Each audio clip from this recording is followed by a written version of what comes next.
बहुत जोर से गाजी तो रानी बोली कि हे गाजमाता, अगर मैं नाई रह जाऊं तो तेरी सिरे की कढ़ाई कर दूं। पीछे रानी नाई रहेगी। थोड़ा दिन बाद रानी बोली कि हे गाजमाता, मेरे बेटे को ब्याह हो जावे तो मैं 2 सिरा की कढ़ाई कर दूं। रानी का लड़को भी होगूं।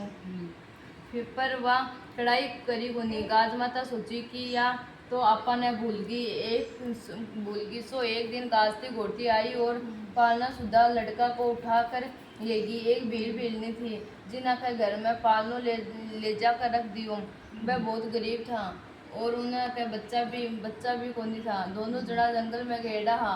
आकर लड़का ने देखा तो बहुत राजी होया और उन्हें खिलाने लग गया। एक धोबी हो जिको राजा का और भील का कपड़ा धोतो।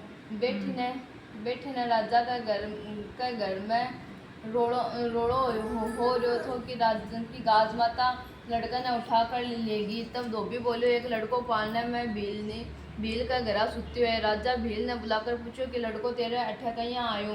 भील बोलियो कि मैं गाजमाता को व्रत करता माने तो भाई दियो है। जब रानी का याद आयो कि मैं भी 2 सिरा की कढ़ाई बोली ही पर करी कोनी। जी का सही मारो बेटो चलियो गयो। रानी बोली कि हे गाजमाता, मारो बेटो पाछो ले दे। मैं जितनी कढ़ाई बोलिया हाँ उसे दुगनी करूँगा।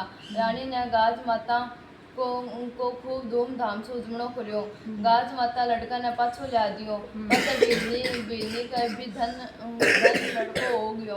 राजा सारी नगरी में एलो फिरा दियो कि सब कोई जाए ब्याह को गाजमाता को उजमणो करियो। हे गाजमाता घिसो।